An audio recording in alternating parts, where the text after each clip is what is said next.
vision can be as simple as communicating clearly what you're not, or what you are, or who you are as a church. From there, those conversations can happen. I think a lot of times people are looking for this big, grand vision on this vision board of this is exactly who we are, this is exactly what we're going to do. Sometimes we sit down with churches that they don't quite yet know what that is, but they know what they don't like. They know who they're not. Sometimes it's easier for people to communicate that more than who they are.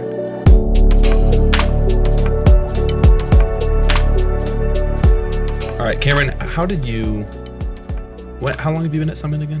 I've been here 5.5 years. 5.5 years. Okay. March of 19, I think, is when I came. So I know I asked you this a little bit yesterday, but what were you doing prior to Summit? And then what was the journey to Summit for you? And then what do you do at Summit now? Yeah.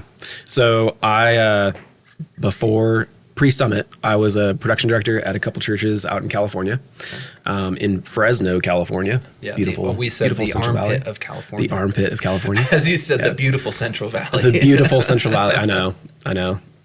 Some people on our team call it Fresbutt, but here we are. Fresbutt. I will say it's not as bad as Bakersfield. So there is a layer down from Fresno. Yeah. That's called Bakersfield, but a lot of people don't know that. So you guys snob Bakersfield. I mean, when you're working from the bottom, you gotta hit someone every once in a while. California, I will say, as a California native, as you just go down, you are going down. It does just get worse. It just does and get then at worse. some point you hit San Diego, really the bottom, I guess. Yeah. Once you get all the way down. But you got to go past LA. You got to go through LA. Yeah, but that's really that might be where it gets the worst. Honestly, what? LA? No, what? I know. I knew Max was gonna. Come on, man. This is the hot take, Max. This is the hot take. LA This is sucks. not. It didn't used to be this way, bro. But it's not great. This Man, I cement had jungle. special love in my heart for LA. Yeah. LA is a great place to visit for sure. LA for me. It's a great place. It is an awesome place to go see. But that was such a bad. I've never, and I have a lot of family that live in LA, but I've never met anybody who's like, we love it here. What? Yeah. I just haven't. I miss LA, honestly. I mean, it's a hard city to live in. And I know, you have to be it has to be your place, but it's the hardest city to live in. One of them, at least the hardest city I've ever lived in, but it is amazing. Yeah. I mean, there's things about LA that are just incredibly unique. You won't find anywhere else, right? It's its own country. It's almost unfair to compare it to another city. You can go, I mean, the temperature changes around the city alone. Like you can, within 20 minutes of each other, it's just insane. Yeah. You can be high altitude at the beach. I mean, it's it's crazy. And it's beautiful, man. Yeah. And you're always like, oh, it's so pretty. There's like haze in the sky. Oh, wait, that's smog. Literally, it's smog. I mean, outside of the smog and the traffic. Yeah. Which is not different from Fresno either. Fresno's in the middle of the valley, so you just get, it just all just sits, But honestly, I think San Diego is probably one of the greatest places in California. San Diego. Yeah. Pretty great. Man, it's expensive there too. Oh, yeah. The people always, I think from a traffic standpoint, people always tell me I'm crazy for this, but I almost would rather at times LA traffic than a lot of traffic in like Atlanta or even Dallas or Houston, because in LA, you pretty much just have to come to grips with you're going to be moving slow for a while. Mm-hmm. So you could, put on your audiobook, listen to an album, podcast, whatever. And if you're okay with just it taking a long time getting to where you have to go. But those other cities, man, you got crazy drivers. People are driving fast. It's like, I don't know, something about the traffic, man, in Atlanta and Dallas just driving me crazy. There's something about traffic in general that turns me into a bad person. Yeah, most people. It does that too. It has an effect on most people. For sure. Sorry, continue, Cameron. No, you're good. So production director, church in Fresno. Really started going to church like 7th grade. It's kind of when I when I kind of got into it. My mom like got me involved with like the youth group, tried out playing guitar. I was terrible, was like messing around on the drum set. And the guy was like, "You're not half bad. Do you want to play next weekend?" And so that's kind of how I started getting really like plugged in to church. Met my wife at church, kind of in high school days. And so, yeah, we kind of dated through the whole thing, started making like stupid youth group videos, you know, paid 5 hours a week. And then that turned into a part-time job, into a full-time job, and kind of all through high school, part of college, and then got married and kind of started transitioning at that point from like making all of our, you know, sermon series graphics and kind of like the post-production world at that point is in marketing is where I was.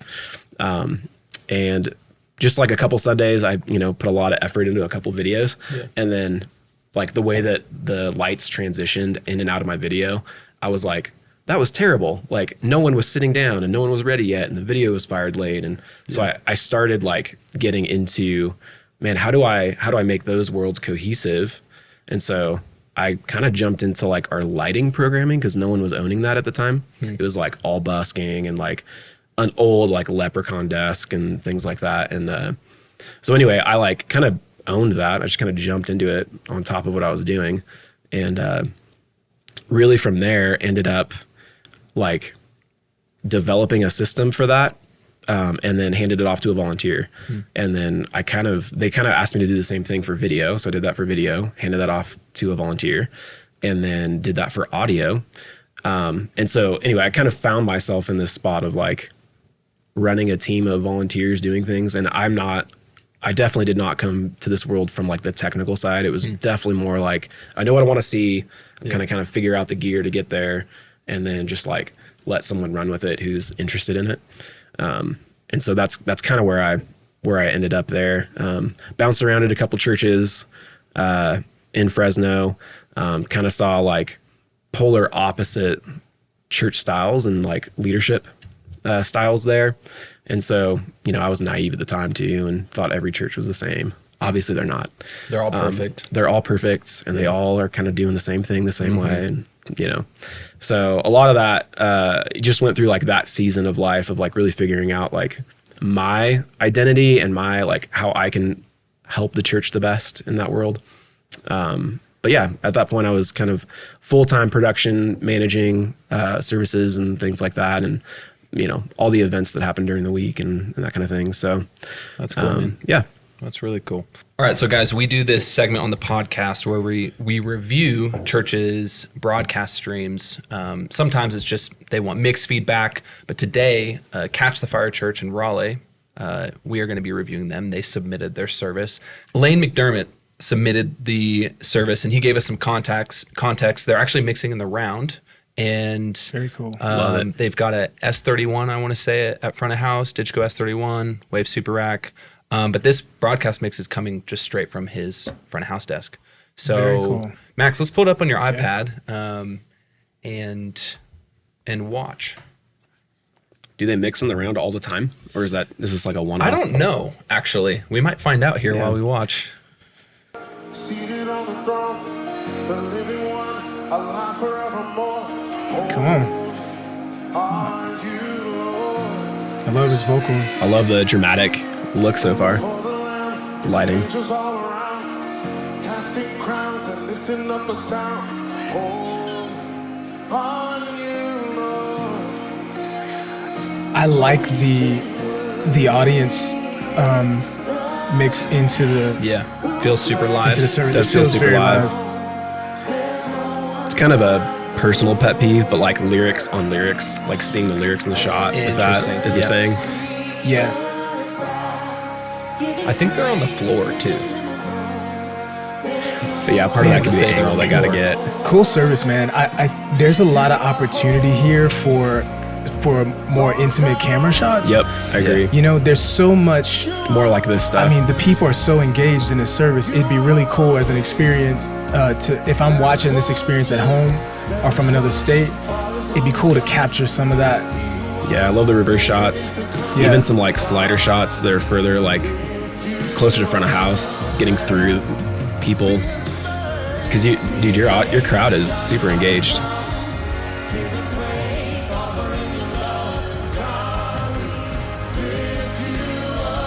Man, I'm not mad at the vocal mix. Vocalists sound good.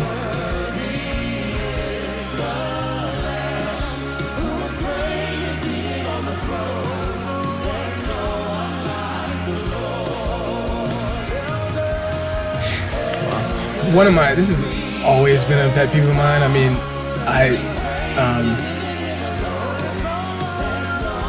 coming from being at Church on the Move, especially when Andrew Stone was there, like drums are always going to be a thing for me, and especially in an online mix. And I feel like the drums are just very thin. Maybe because we're also viewing it on an iPad. Yeah, that's probably part of it. But there's so many cymbals. Yeah. We used to. Here, you can pause it, Max. What's so interesting about this is, I know he said they mixed in some crowd mics intentionally, and that helps a ton make it feel live. 100%. But I think what you're talking about too is like, we're getting a ton through those crowds. Yeah. And I'd be curious to know, because they're in the round, where are those crowds placed? Because it often feels like even his vocal, I feel like I'm getting a ton of his vocal through kind of the crowds in the room, but maybe not a ton of presence up front. Yeah. But I think you're right. Like a lot of the drums, it's like it's missing some body, it feels like, especially like in the lower end. Yeah. With the kick.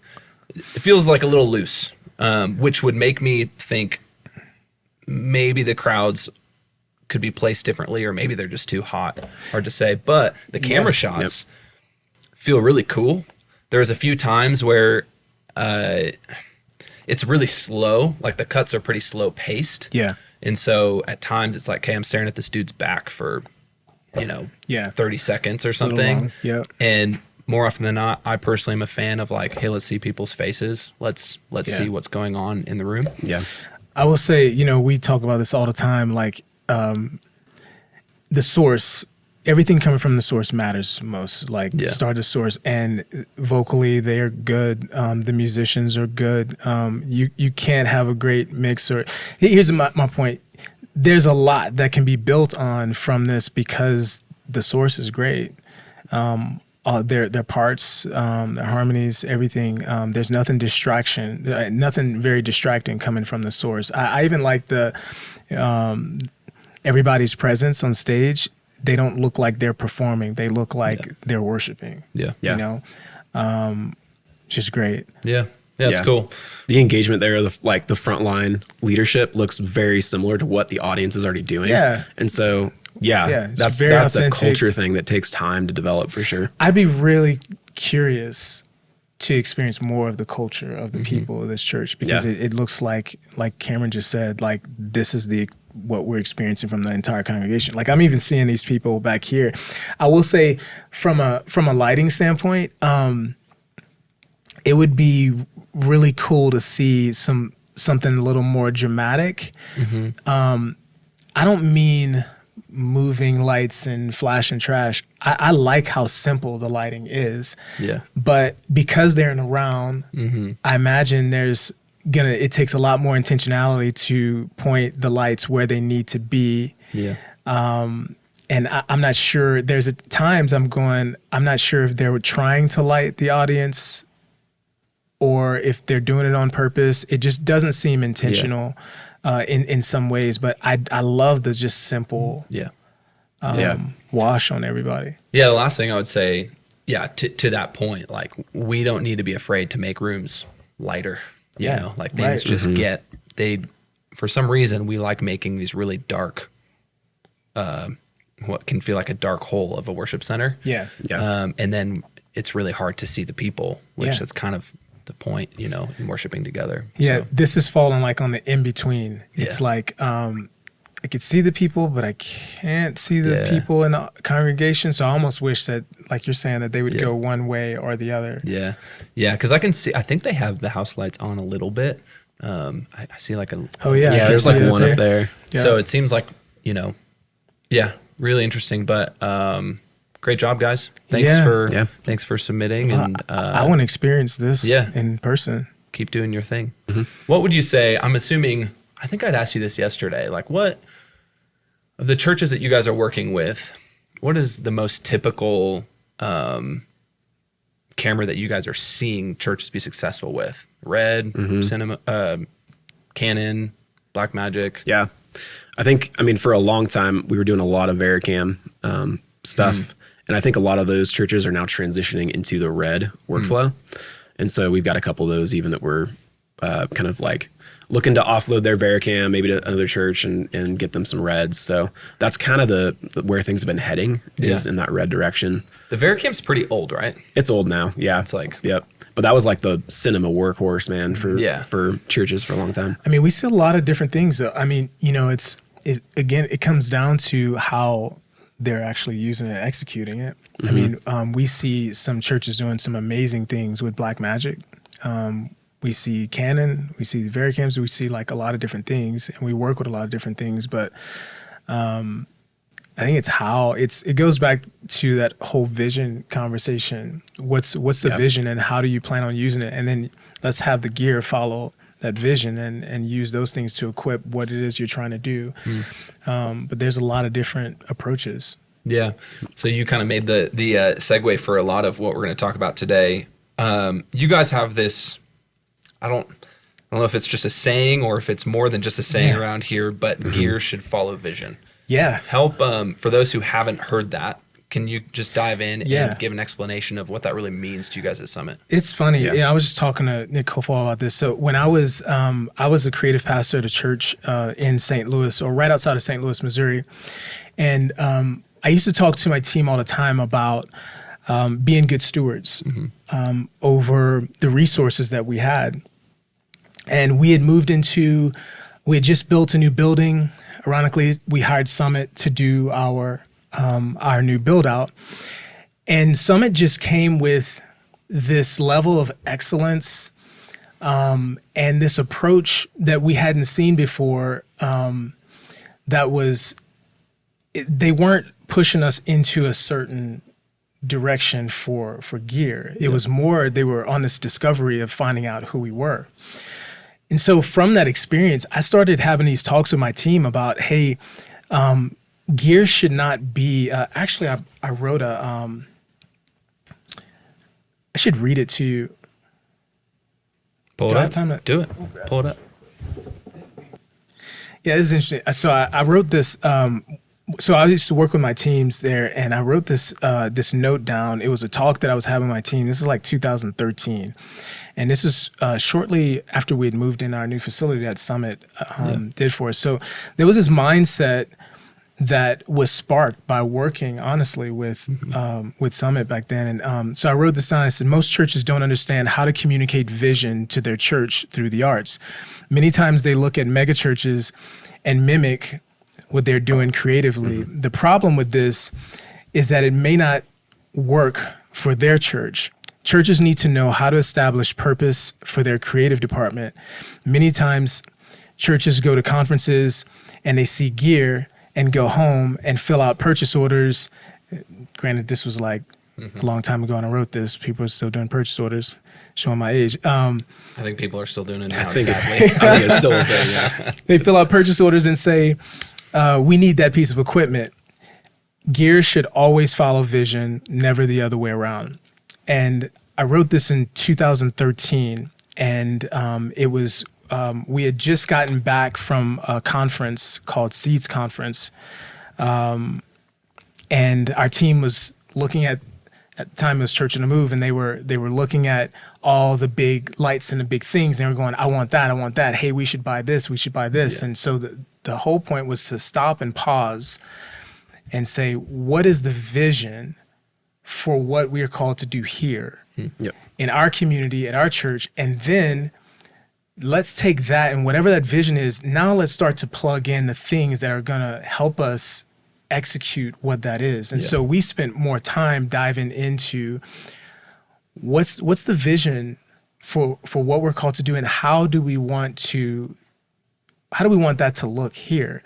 And so when I got to Summit, it was just this, I just walked into the same mindset of what everybody was doing. And I remember I was in in a meeting, and I just went back to that thought, and I said, man, gear should always follow vision.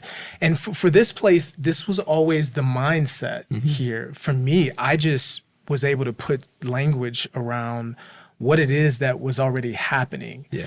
And so that's where that whole thing's come from. So whenever we are doing anything, everybody here, we say gear follows vision, and we push churches to spend more time discovering and finding out what is the vision and the heart for the heartbeat of the church, and then let's start to create and plug in gear afterwards. Gear is almost like a second thought in the way that we approach that. We spend more time talking about vision. Yeah.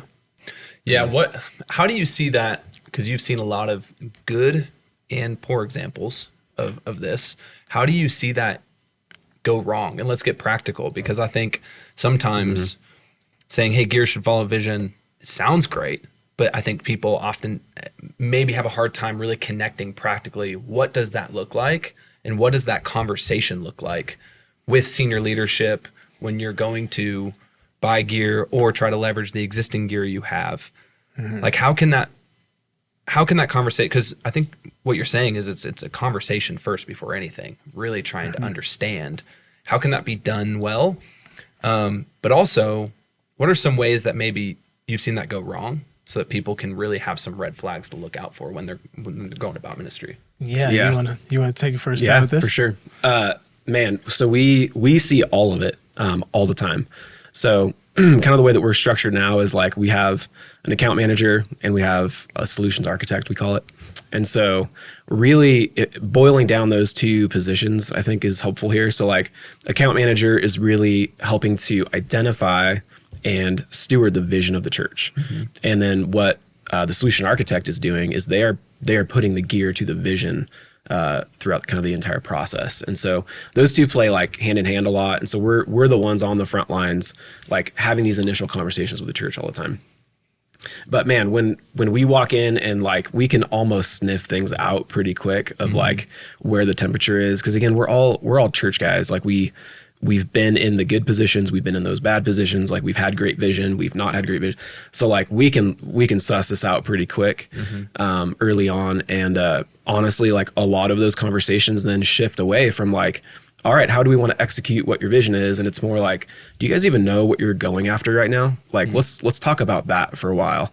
And man, a lot of the times it's just helping them to have those conversations in a way with their leadership. And, you know, hopefully leadership has a vision. If not, then that's like another part of this puzzle too. But how are you seeing, like, yeah, that's a question I have, an honest question of like, how, when we talk about vision, it can feel somewhat vague, because I think some churches are just like, well, of course our vision is to make disciples and create meaningful worship experiences for the saints to come together on Sunday. That's what we want to do. Yeah. So digging a layer deeper, what do we mean by when we say like, what's your vision? What do you, obviously there's kind of foundational things in the church that we see across most churches. Yeah. But like, what's the thing that makes them unique in their vision? Yeah. So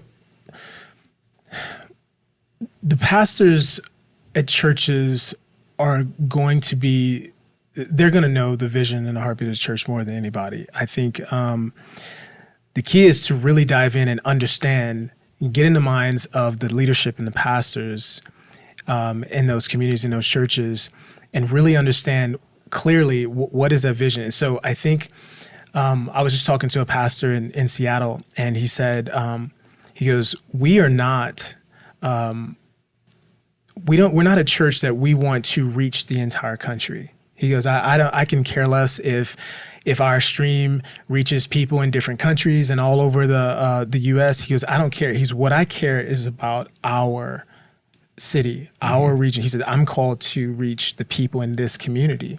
So I want to do a great job of doing that. Now, what that does for us, and what that should do for the team at the church, is that should really start to hone in and allow them to weed out all the things and all the types of gear that they shouldn't be looking for. You know, Cameron was talking about streaming yesterday, but there are some products and there's some things out there that if you're not if your focus is not streaming to large audiences, if your focus is to capture for your community here, then we know there's some things you need to stay away from. You should not get those things just because Elevation did it, right? You know, and so from a practical standpoint, I think the vision, it can be values. I always tell pastors, like, when they sit down with us and tell us, we want to know about values. We want to know about what you're called to do in your community. We want to know how that plays out, how you see that play out with your congregation. Yeah. You know,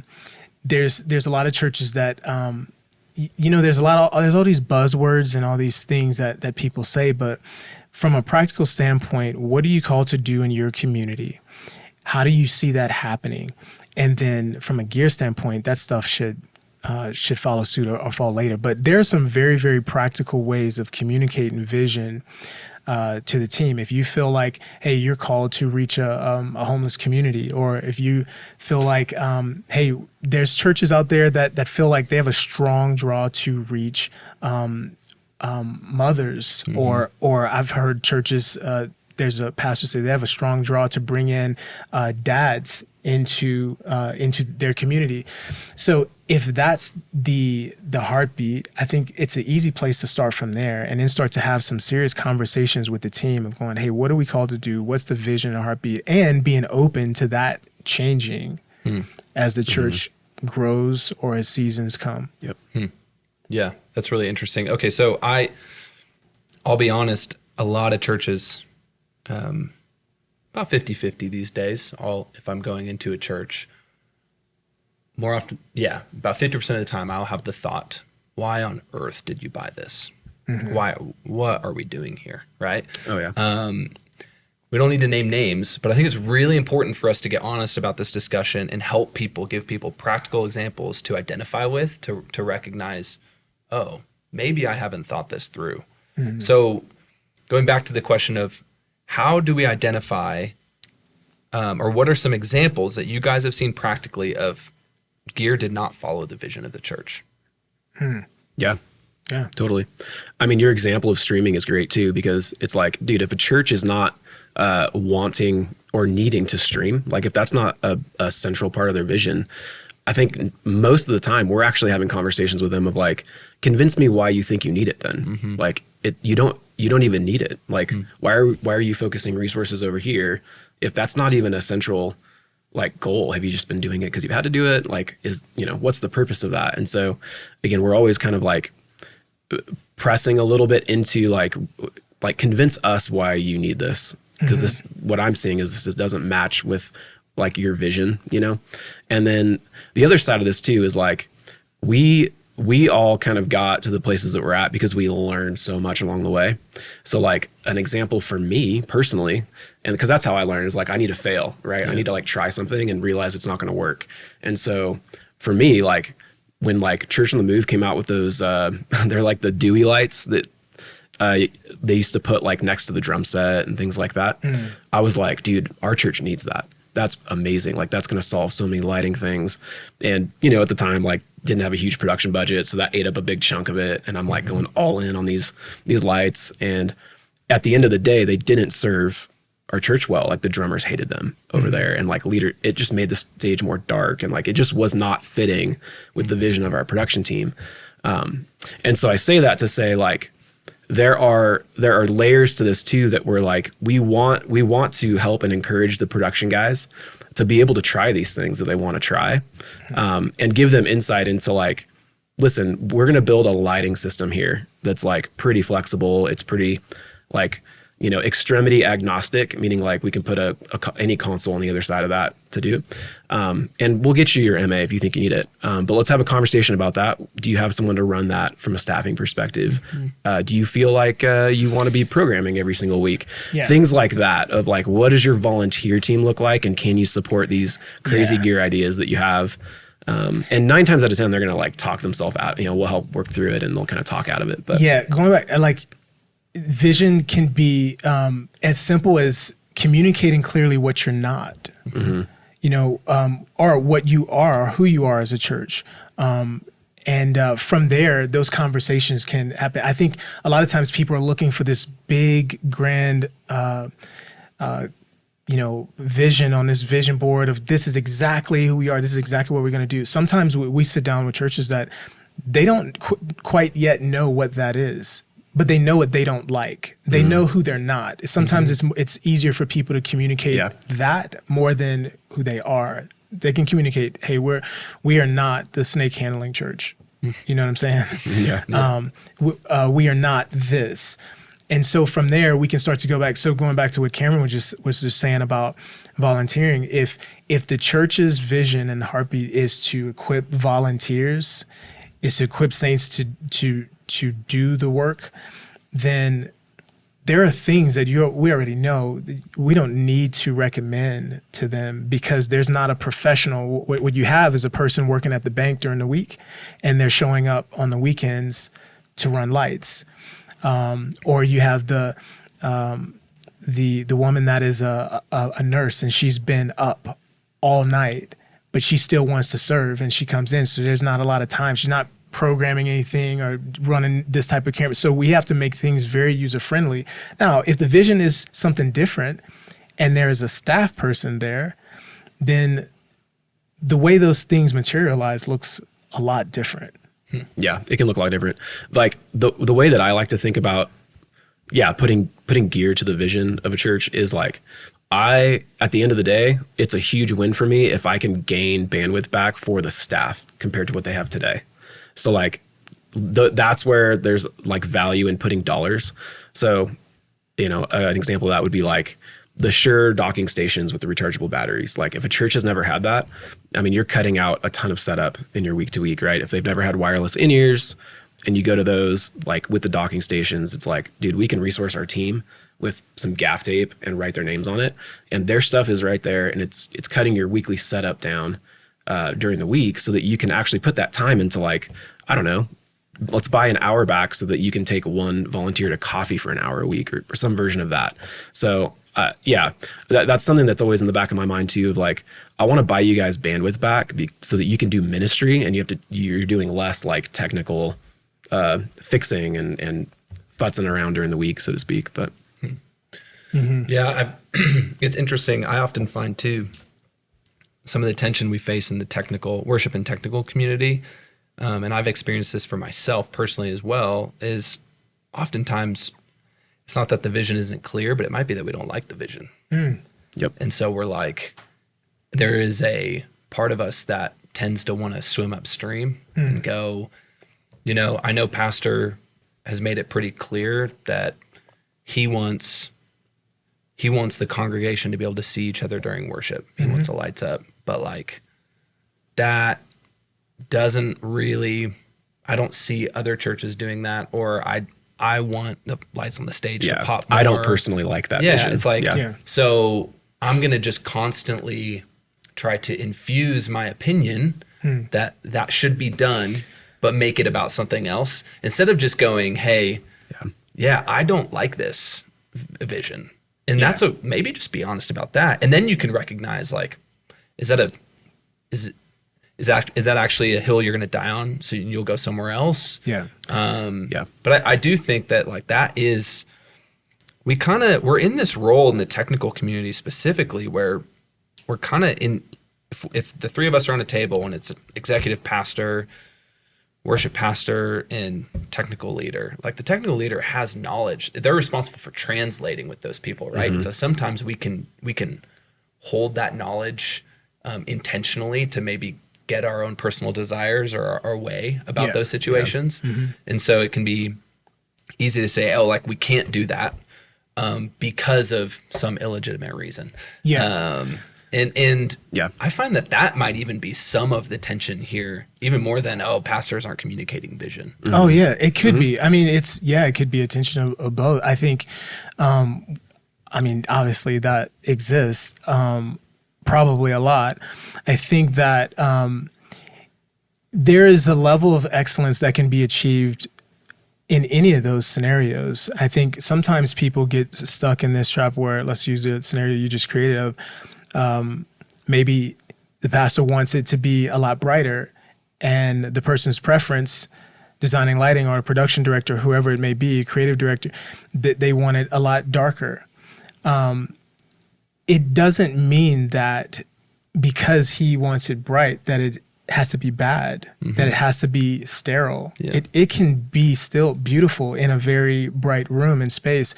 I think for me, the goal in those situations is unity. Actually, right now I have on my my dry erase board in my office, I stole this from somebody, but I've been talking about it to my teams a lot, is unity over opinion, or unity over preference. It's like, put your preference aside, put your opinion aside and let's fight for unity. What does that look like? Honestly, it means that we're going to have to get in a room and have a lot of conversations probably, and get to a point where we're now running. When we leave that room, we're on the same page. So sometimes in those situations, they need to spend more time with leadership and go, what is it that they're seeing that I'm not seeing? And then let's go and execute that, and then deploy the team to run together. And unity is a big thing in this conversation. I think if you can keep people together around whatever that vision is, because this could look a lot of different ways. There's not one way to do this thing in terms of production in this space. And there are a lot of different visions out there. Obviously, there's a lot of different churches. There wouldn't be a bunch of churches if God didn't give these people different visions. And so, yeah, man, I think unity is just a really big part to play in that, or needs to be at the front of the conversation. Because in that scenario, if that pastor has a vision to do this way, and the production leader or creative wants to do something different, already there's a divide there from a unity perspective, and then that's going to push down to the team. Yeah. So one thing I'll say is, like, a really practical way to help, I guess, production guys and leadership have those conversations is the church has some kind of vision statement or a mission statement or something like that. But I think what a lot of production guys haven't taken the time to think about and do is to create a purpose statement or a vision statement for their production team that accomplishes goals that are in line with that, the church's mission statement. And so I think if they had those unity conversations, they had more conversations with leadership around, man, how can our team best accomplish, the mission of the church within the context of our little slice of the pie, so to speak, and what does a win look like?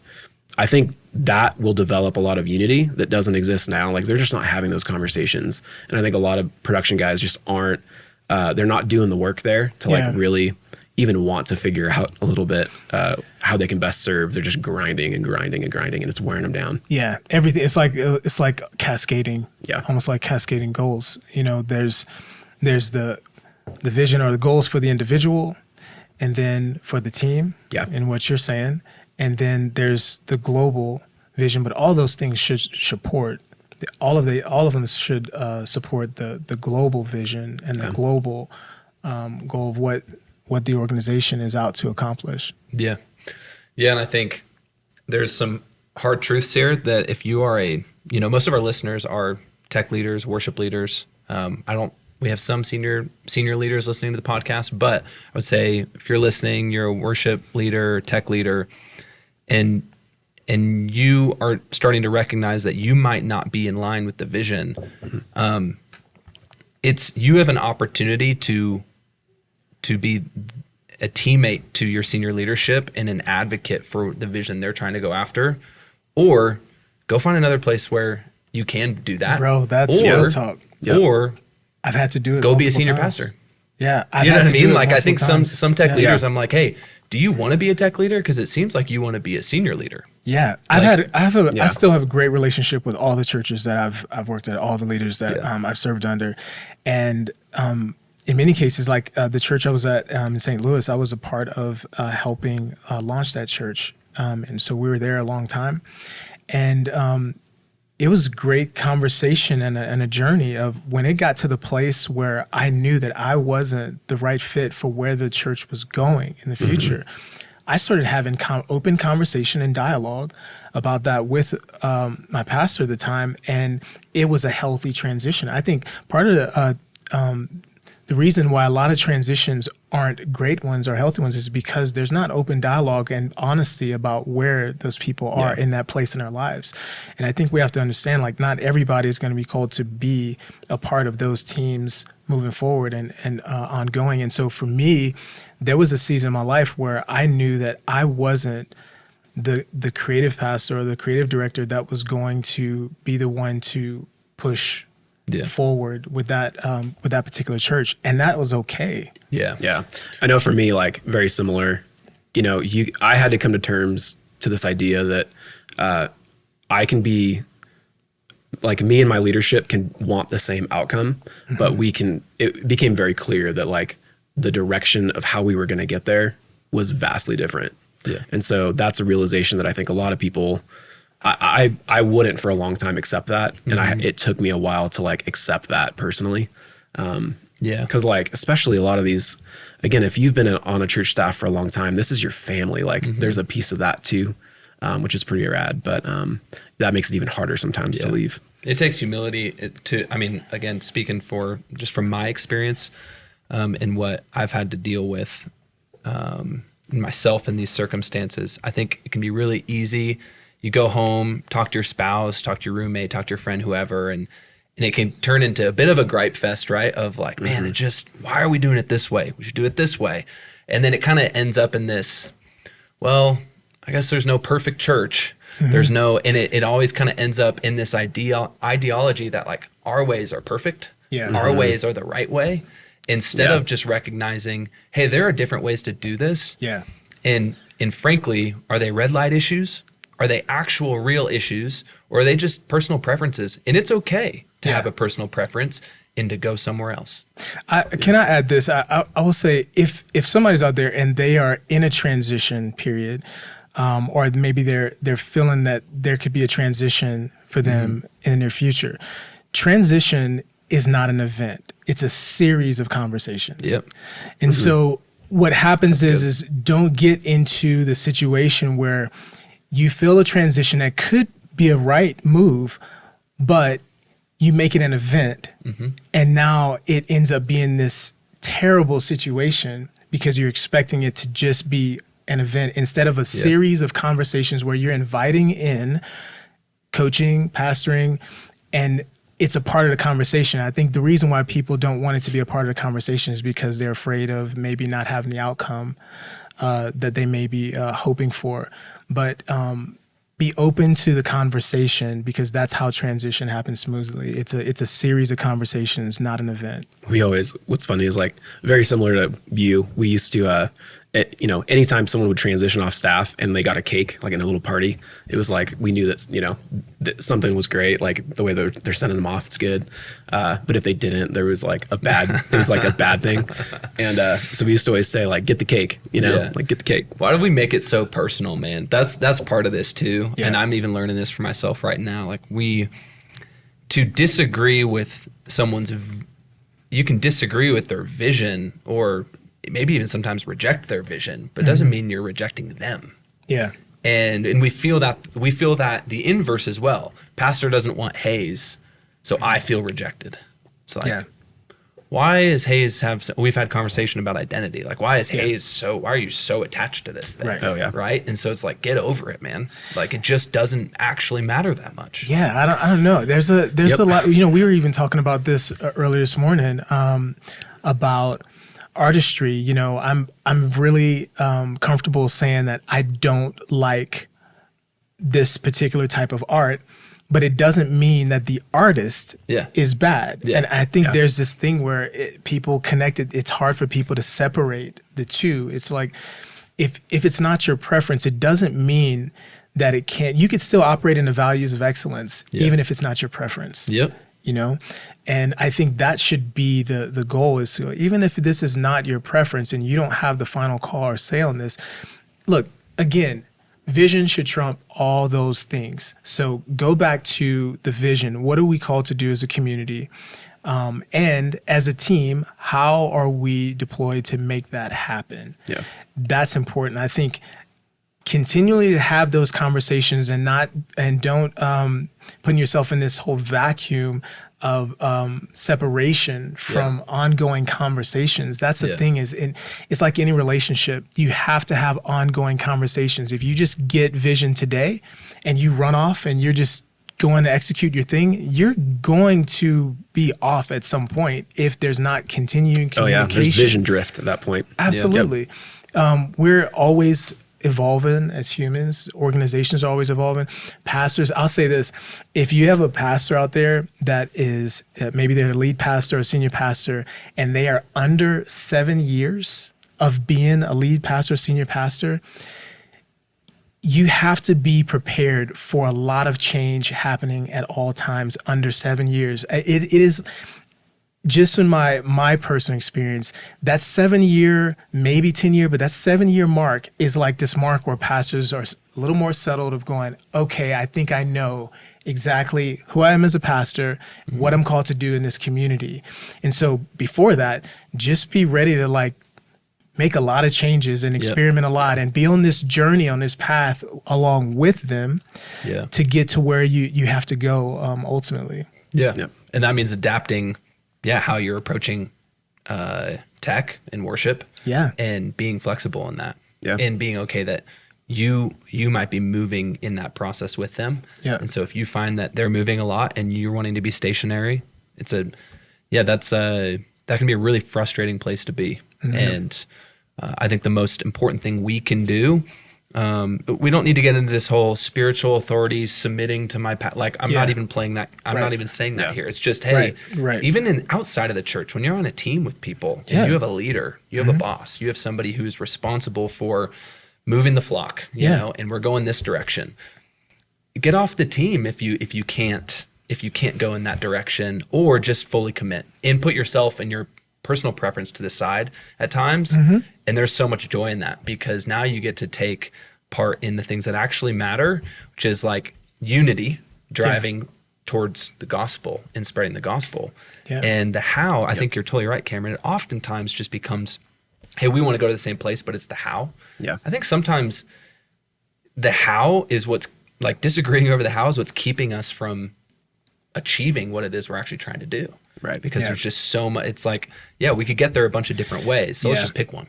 Yeah. And our job as worship and tech leaders is to help translate, because we're there because that's our specialty. That's how we can contribute into the team and the body. And so let's actually contribute and not use that as a way to maybe get our way because it's our area of knowledge. Yeah.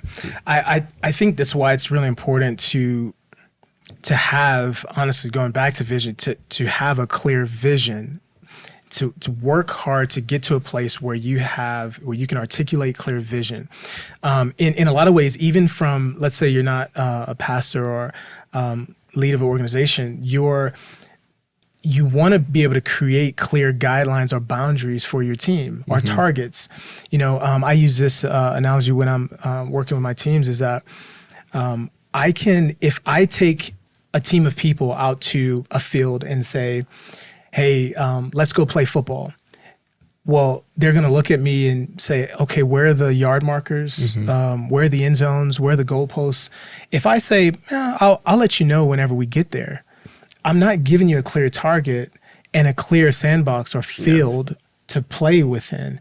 The crazy part is that, and this is very, very apparent with artists, it is important to give them clear boundaries, because what you see is spectacular things happening within those boundaries. You get a fast wide receiver out into an open field and throw him a ball. It's not going to look that spectacular because he's just going to outrun everybody. There's no boundaries, but you put some boundaries and make a field and yard markers, now you're going to see some spectacular catches because they have to stay in bounds. You see what I'm saying? And so it's important to have a clear vision and a clear sandbox for people to play within so that they can get some wins. So if a person doesn't know vision, do what you have to do to work with your teams or leaders to understand what that is. And there's probably a lot of frustrations that will leave if you can clearly know, okay, this is how I score. Well, in that vein, if you are if you're at a church, volunteer or staff, worship, tech leadership position, Max, if you're in a place of confusion and you schedule time to sit down with your senior leader, what are the questions you're asking them in that moment? Like how would you handle that? Because I know for me, I'd be like, I'm going to go in and say very little. And I was just even thinking, while you were talking, I'm like, what would I ask to really gain that level of clarity? I'd be curious to know how you would handle that. I think conversations could go like, what are you seeing that I'm not seeing? Or what do you want people to walk away with feeling? Or what do you want people to walk away with or experience when they come here on the weekend? You know, some of those things will probably not be technical when you get answers. Some of those things will be more feelings, emotions, actual life change, transformation type of things that pastors will normally communicate in. Yeah. It's important for those leaders or the technical leaders or creative leaders to be able to translate that. I always say that as an artist or creative, you have to be bilingual.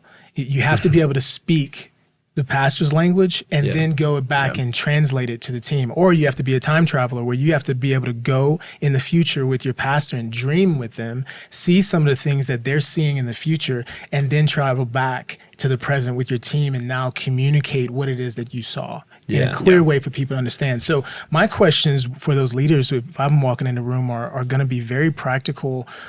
What are you feeling right now currently? Maybe there's something that they don't like. A lot of times pastors can communicate, man, it just didn't feel good. And that didn't feel good could be maybe it was the front fills of the speakers on the front row when they were sitting down in worship. I mean, dive into what those things are instead of just looking for the validation. Look for getting better and go, how can we get into the head of our leaders, of our senior leaders, and then take that stuff back and with the team and start to translate some of those things. Again, production is very how, right? And so anything that's outcome-based conversation like that has been helpful for me to have of like, what are you looking for here? Like, let's talk final product. And then, assuming you're in a healthy culture, my job then is to take that back to my team and execute a how, and then let's have more conversation about how that went. Did you like the way that we got there? Yeah. Even what, why getting somebody to communicate or trying to get them to communicate the why behind the reason. Maybe a pastor's like, hey, could you guys bring the lights up a little bit higher? It's too dark in here. Not at that moment, but maybe there's a better time, a right time to go, hey, you were communicating to us, we're not hitting the mark on what are you feeling? What are you trying to get to in terms of where the lighting is? Maybe you're feeling it being brighter. Talk to me about what you're wanting people to experience. It might be you just want people to see something. It might be super practical. Bingo. But it also might be something a little bit deeper. You know? Yeah. A lot of like the animosity too that we can hold is that statement can, from a production guy, could be, well, the pastor said it has to be at 35%.